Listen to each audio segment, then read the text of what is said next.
Hello all, welcome back to my channel. ഇന്ന് നമ്മൾ ഉണ്ടാക്കാൻ പോകുന്നുള്ളത് ചെമ്മീൻ്റെ വറവ് കറിയാണ്. അപ്പോൾ അതിനായിട്ട് നമുക്ക് ചട്ടി നന്നായി ചൂടാവാൻ വെക്കുക. പിന്നെ അതിലോട്ടേക്ക് ആവശ്യത്തിനുള്ള വെളിച്ചെണ്ണയും കൂടി ഒഴിച്ചു കൊടുത്ത് നമ്മൾ ഇന്ന് എടുത്തിട്ടുള്ളത് ചെറിയ ഉള്ളിയാണ്. അപ്പോൾ ചെറിയ ഉള്ളി ഞാൻ ഒരു 10 എണ്ണം എടുത്തിട്ടുണ്ട്.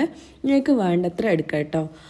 അത് നന്നായി ഒന്ന് വഴറ്റി വരുന്ന സമയത്ത് നമുക്ക് അതിലോട്ടേക്ക് ഇനി പച്ചമുളകും കൂടി ചേർത്ത് കൊടുക്കാം. 2 പച്ചമുളകാണ് ഞാൻ കീറി ചേർത്ത് കൊടുക്കുന്നുള്ളത്. പിന്നെ 2 തക്കാളിയും കൂടി ചേർത്ത് കൊടുക്കുന്നുണ്ട്. എന്നിട്ട് നന്നായി ഒന്ന് വഴറ്റിയെടുക്കാം.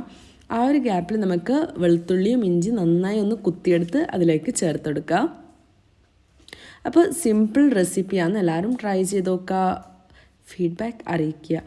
അപ്പോൾ എൻ്റെ വീഡിയോ ആദ്യമായിട്ട് കാണുന്നവരാണെങ്കിൽ സബ്സ്ക്രൈബ് ചെയ്യുക, കൂടെയുള്ള ബെല്ലൈക്കൺ കൂടി പ്രസ് ചെയ്ത് എൻ്റെ എല്ലാ വീഡിയോസിൻ്റെ നോട്ടിഫിക്കേഷൻസും നിങ്ങൾക്ക് ലഭിക്കുന്നതായിരിക്കും.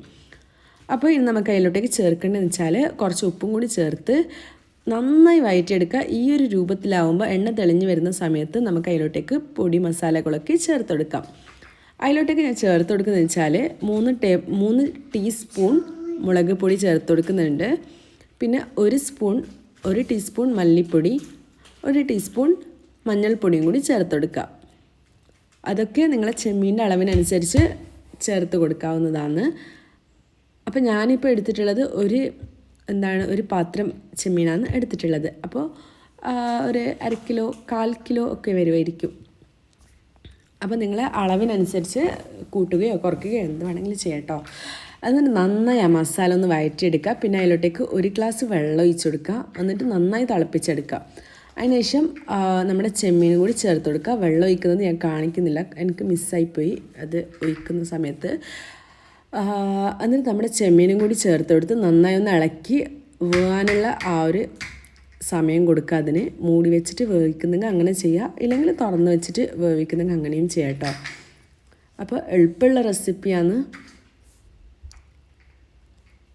ഇനി നമുക്ക് നമ്മുടെ ചെമ്മീൻ നന്നായി വെന്ത് വന്നിട്ടുണ്ട്. അതിലോട്ടേക്ക് നമ്മൾ തേങ്ങ ചിരകിയതും കൂടി ചേർത്ത് കൊടുക്കുക.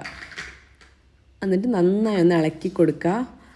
ഇത്ര ടൈറ്റ്, അതായത് ഇത്ര മസാല പോലെ വേണമെന്നില്ലെങ്കിൽ നിങ്ങൾക്ക് കുറച്ച് വെള്ളം കൂടി ചേർത്ത് കൊടുക്കുക കേട്ടോ. അപ്പോൾ നമുക്ക് ഈ ഒരു രൂപത്തിലാണ് ഇഷ്ടം. ഞാൻ കുറച്ച് വെള്ളം ചേർത്ത് കൊടുത്തിട്ടുണ്ടായിരുന്നു, അത്രമാത്രം. അപ്പോൾ ഇതിലേക്ക് നമ്മൾ കോമ്പിനേഷനായിട്ട് ചെയ്യുന്നുള്ളത് പത്തിരിയാണ്. നിങ്ങൾക്ക് എന്തപ്പത്തിൻ്റെ കൂടി ഇത് കഴിക്കാൻ നല്ല ടേസ്റ്റ് ആയിരിക്കും. ചപ്പാത്തിൻ്റെ കൂടെയൊക്കെ നല്ല ടേസ്റ്റാണ്.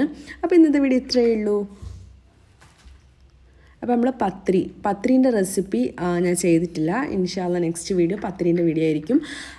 അപ്പോൾ നമ്മുടെ പത്തിരിയും ചെമ്മീനും കഴിച്ച് നല്ല ടേസ്റ്റ് ആയിരുന്നു. എല്ലാവരും ഇതുപോലെ ട്രൈ ചെയ്ത് നോക്കുക, നല്ല ടേസ്റ്റാണ്. Thanks for watching.